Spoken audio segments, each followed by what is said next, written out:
from outside his residence in the city of Lahore. The clashes broke out after police officers arrived, reportedly to arrest the former Prime Minister following a warrant issued by a court. He's facing allegations that he incorrectly declared gifts received from foreign dignitaries while in office. He says the case is politically motivated. Well, our Pakistan correspondent Caroline Davis has been speaking to Imran Khan in Islamabad. What sort of things have you seen and heard from sitting inside Zaman Park today? Well, I've been following everything from here. First of all, the attack came, the police came in without any knowledge. Suddenly we saw on news that the police were coming to arrest me, and we didn't have that many workers. So they immediately tried to remove the workers. So they then stood their ground, and then there was this first water cannons, then this tear gas shelling.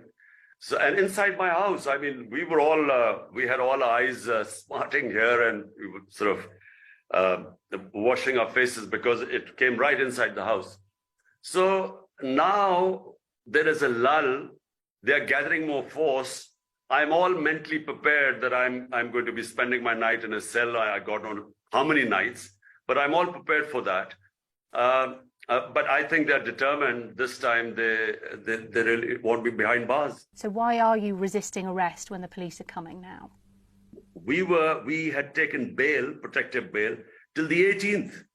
So on 14th, there was no reason why they should have come to arrest me.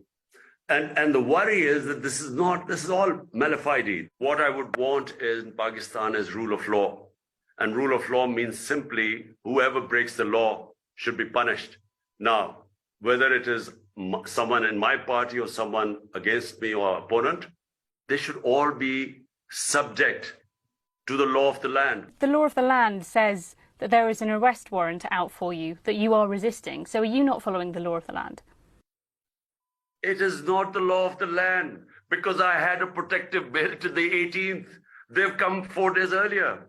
It's not the law of the land, it's the law of the jungle.